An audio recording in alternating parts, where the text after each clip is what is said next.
더불어민주당은 지난 일주일 동안 전국 253개 지역구에 현장 부스를 설치해 국민과 당원의 의견을 들었습니다. 온라인 플랫폼을 통해 설문도 받았습니다.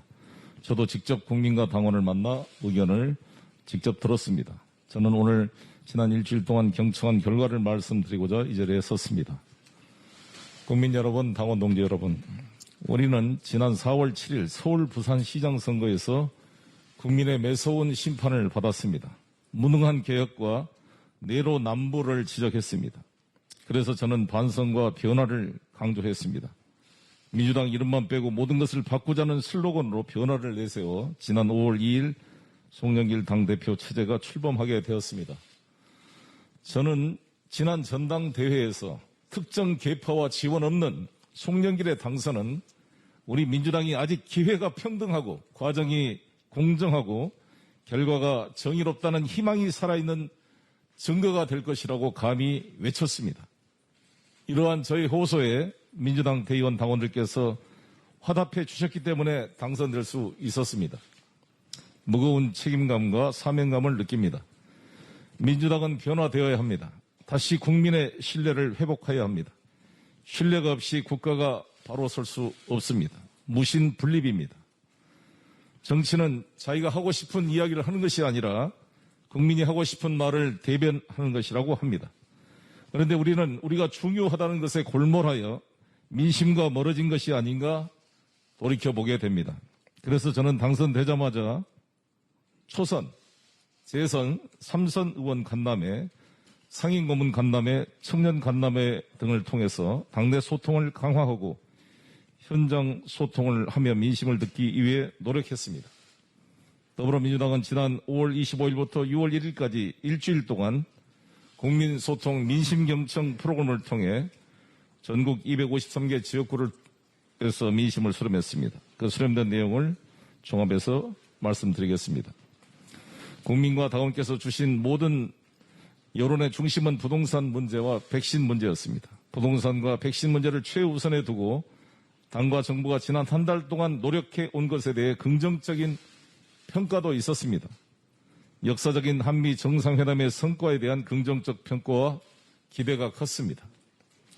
부동산 문제는 규제와 세금만으로 해결할 수 없습니다. 공급대책과 함께 실수요자가 집을 가질 수 있는 사회적 금융 시스템이 뒷받침되어야 합니다. 부동산 문제는 2사 공급대책을 보완하여 획기적으로 공급을 확대해 나갈 것입니다. 청년 실업부부 등 무주택 실수요자에게 집값의 10%만 있으면 최초의 분양가격으로 언제든지 집을 살 수 있는 누구나 집 프로젝트를 통해 2만 호 이상 주택을 시범 공급할 계획입니다. 누구나 보증을 통해 신용 등급에 따라 임대차 보증금 대출 이자를 차별하는 제도를 철폐하겠습니다. 신용 등급이 6등급 이상으로 좋지 않더라도 임대차 보증금은 3% 이하의 이자로 대출을 받을 수 있도록 시스템을 만들어 당장 150만 LHSH 임대차 가구의 보증금 대출에 적용하도록 하겠습니다. 양도세, 중과와 종부세는 다주택자에게는 엄격하게 적용될 것입니다. 임대사업자 특혜도 축소해 갈 것입니다. 무주택자, 실수요자에 대한 LTV 10% 추가 완화를 당정이 합의했습니다. 부족한 점은 개선 보완해 가겠습니다. 재산세를 현실화하고 조정하기로 했습니다. 1가구 1주택자 양도세, 종부세의 조정 문제는 정책의원총회를 통해 최종적으로 결론을 내도록 하겠습니다. 국민 여러분, 당원 동지 여러분, 부동산, 백신 등 민생 문제 이외에도 많이 주신 의견이 내로남불과 언행 불일치의 문제였습니다. 오거돈 박원순 전 시장 성추행 논란에 이어 조국 장관 자녀 입시 관련 정부 고위 관계자의 전세 보증금 인상 논란, 민주당 여러 의원들의 부동산 논란, 그리고 LH 직원들의 도덕적 해이와 이를 처리하는 우리 민주당 모습에 많은 국민들에게 실망을 끼친 바 있습니다. 이에 대해 우리 민주당은 철저히 반성하고 앞으로 본인 및 직계 가족의 입시 비리, 취업 비리, 부동산 투기, 성추행 연루자는 즉각 출당 조치하고 무혐의 확정 이전까지 복당 금지 등 엄격한 윤리 기준을 적용하겠습니다. 오거돈 박원순 시장의 잘못된 행동에 대해 이미 간헐적 사과가 있었지만 다시 한번 당 대표로서 공식적으로 피해자와 가족, 국민 여러분께 사과드립니다. 권력형 성비 사건에 단호히 대처하고 피해자를 보호하는 기본적인 조치조차 취하지 않은 무책임함으로 인해 피해자와 국민 여러분께 너무나도 깊은 상처와 실망을 남긴 점 두고두고 속죄하도 부족하다고 생각합니다. 최대한 빠른 시일 내에 피해자 측 의견을 청취하여 향후 민주당에서 취해야 할 책임 있는 조치에 대해서도 의논드리겠습니다. 2차 피해가 발생하지 않도록 하겠습니다. 오거돈 전 시장은 재판이 진행되고 있습니다. 재판 과정에서 시민과 피해자에 대한 솔직한 인정과 반성과 위로가 있게 되기를 기대합니다. 저는 당대표로서 박원순 서울시장 사건에 대한 국가인권위원회 직권조사 결정에 따른 권고사항이 충실히 이행될 수 있도록 민주당에서 세심하게 챙기고 점검하겠습니다. 조국 전 장관과 관련해서 법률적 문제는 재판이 진행 중인 상황으로 결과를 지켜봐야 할 것입니다. 조국 전 장관 가족에 대한 검찰 수사의 기준은 윤석열 전 검찰총장의 가족 비리와 검찰 가족의 비리에 대해서도 동일하게 적용되어야 할 것입니다. 조국 전 장관의 책은 일부 언론이 검찰의 주장을 일방적으로 받아쓰기 하며 융단 폭격을 해온 것에 대한 반론 요지서로 이해하고 있습니다. 법률적 문제와는 별개로 자녀 입시 관련 문제에 대해서는 조국 전 장관도 수차례 공개적으로 사과했듯이 우리 스스로도 돌이켜보고 반성해야 할 문제입니다. 민주화 운동에 헌신하면서 공정과 정의를 누구보다 크게 외치고 남을 단죄했던 우리들이 과연 자기 문제와 자녀들의 문제에 그런 원칙을 지켜왔는지 통렬하게 반성해야 한다고 생각합니다.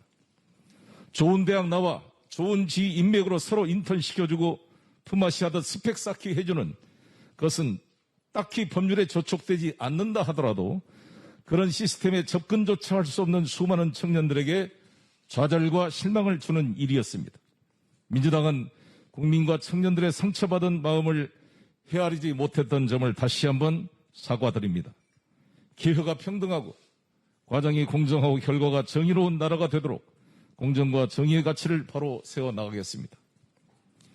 우리 당 의원들의 부동산 문제에 관련해 말씀드리겠습니다. 우리 당은 여러 가지 위험을 감수하고 국민권익위원회 174명 국회의원 부동산 거래에 관한 전수조사를 맡겼습니다. 야당에도 같이 하자고 제안했지만 국민의힘은 거절했습니다. 국민권익위의 조사 결과가 나오면 본인들의 소명을 들어보고 미흡할 경우에 수사기관에 이첩할 것입니다. 수사기관과 사법기관의 무협의 결정이 나올 때까지 탈당 조치 등 엄격한 집행을 하겠습니다. LH 직원들 투기 문제에 대한 엄격한 수사를 통해 엄벌 조치할 것입니다. LH 직원들의 LH 관련 회사의 취업 제한 및 직무상과 등 정보를 이용하여 투기를 할 수 없도록 법을 정비하였습니다. LH 개혁 프로그램이 곧 발표될 것입니다. 논란이 되었던 세종시 공무원 아파트 특별 공급 문제는 폐지하기로 하였습니다. 검찰 개혁 당연히 필요합니다. 그래서 민주당과 국회는 공수처를 출범시키고 검경 수사권 조정을 해냈습니다. 검찰의 기소 독점죄를 깨뜨린 역사상 초유의 일입니다. 공수처가 초기에는 여러 가지 시행착오를 겪겠지만 검사들의 범죄 행위에 대해 영장 청구 등 강제 수사를 할 수 있고 기소할 수 있는 기관이 만들어진 것 자체가 검찰개혁의 출발점이 될 것입니다. 검찰개혁은 우리 진영의 특정인을 보호하기 위한 것이 아니라 국민에 군림하는 검찰의 권력남용을 통제하고 국민의 기본권을 보호하기 위한 것입니다. 기소권과 수사권을 독점하고 조서를 꾸민다는 말처럼 좌표를 정해놓고 그물망을 던져 한 사람과 조직을 파괴시키고 심지어 자살하게 만드는 무소불위의 검찰 형태와 구조는 개혁돼야 됩니다. 개혁은 제도적 개선 못지않게 사람과 문화를 바꿔야 합니다. 검찰 고위직을 포함한 법조 개방 확대로 조직 문화를 변화시켜야 합니다. 언론 개혁 역시 정권을 비판하는 언론을 재갈물기 위한 것이 아니라 선출되지 않는 권력, 언론 권력의 남용으로부터 국민의 기본권을 보호하기 위한 것이어야 합니다. 언론의 잘못된 가짜 뉴스로 한 사람의 사회적 생명이 무너지고 회사가 망하기도 하고 특정 업종 직업군에게 돌이킬 수 없는 명예훼손의 피해를 주는 경우가 많습니다. 언론 개혁의 과정에서 언론인들은 개혁의 대상이 아니라 함께 머리를 맞대야 할 개혁의 주체가 되어야 합니다. 저와 저희 당의 미디어 혁신 투기와 전국 언론 노동조합이 간담회를 갖고 편집권 독립과 징벌적 손해배상 요건 등을 상의하였습니다. 시민과 노동자를 위한 언론 개혁이 되어야 한다는 언론 노조의 생각에 깊이 공감합니다. 한두 번 회의에 그치지 않고 지속적인 만남과 토론을 통해 함께 모색하겠습니다. 정치인이 발언을 하고 법안을 발의할 때 이 법안과 발언이 내가 야당이 되었을 때 아니면 여당이 되었을 때도 일관성을 유지할 수 있을 것인가 항상 돌이켜보면서 정치 활동을 해야 한다고 생각합니다. 여당이 되면 모든 인사청문회 문제점 개선을 이야기하지만 야당이 되면 말이 달라집니다. 공수처 논란도 마찬가지입니다. 개혁은 특정 세력을 적폐로 규정하고 이를 타도하기 위한 수단이 아니라 여야는 물론 검찰, 언론들의 기득권을 견제와 감시하에 둠으로써 국민 전체의 기본권을 신장하는 방향으로 나아가야 합니다. 우리 편이면 선이고 상대편은 적이라는 진영 논리를 극복하고 여야가 함께 대한민국의 발전과 국민의 권익을 위해 노력하는 정치가 열리기를 기대합니다. 지금은 민생의 시간입니다. 민심 청취를 통해 드러난 국민의 요구는 분명했습니다. 차질 없는 백신 수급으로 집단 면역을 하루라도 앞당기고 부동산 시장 안정과 경기 활성화에 매진하라는 것이었습니다. 역사적인 문재인 바이든 두 대통령의 한미 정상회담을 통해 한미 간의 첨단 산업의 경제동맹, 우주개발의 파트너, 글로벌 백신 생산 파트너와 해외 원전산업 공동 진출 등을 합의하였습니다. 민주당은 백신이 민생이라는 각오로 정부와 협력하여 백신의 차질 없는 확보와 한미 정상회담 합의의 후속 조치로 대한민국을 글로벌 백신 생산 기지로 만드는 데 최선을 다하겠습니다. 11월 집단 면역이 가능하게 되어 자영업자 소상공인들의 경제 활동이 정상화되고 매출이 살아날 수 있도록 최선을 다하겠습니다. 5차 전국민 재난지원금의 필요성을 강조하는 민심을 잘 헤아리도록 하겠습니다. 2사 부동산 공급 대책을 획기적으로 확대하고 누구나 집을 통해 무주택자 내 집 마련에 사다리를 다시 놓겠습니다. 새로운 주택 문제 해결에 혁명을 만들겠습니다. 지금은 국민의 시간입니다. 내년 3월 9일 민주당은 국민의 심판대 위에 다시 서게 됩니다. 다시 국민의 신뢰를 얻어 대한민국을 이끌고 나갈 기회를 얻을 것인가? 퇴출될 것인가? 주권자인 국민이 민주당 일 잘했다고 국정을 다시 맡기는 재계약을 해줄 것인가? 일 못했다고 계약을 종료시킬 것인가? 국민 여러분의 손에 달려 있습니다. 국민을 가르치려고 오만하게 굴어서는 안 됩니다. 최종 배심원인 국민들에게 남은 기간 동안 백신 확보, 집단 면역 완성, 부동산 문제 해결을 보여드려야 합니다. 반도체 전략, 기후위기 대응, 한반도 평화반영의 계기를 다시 찾아내야 합니다.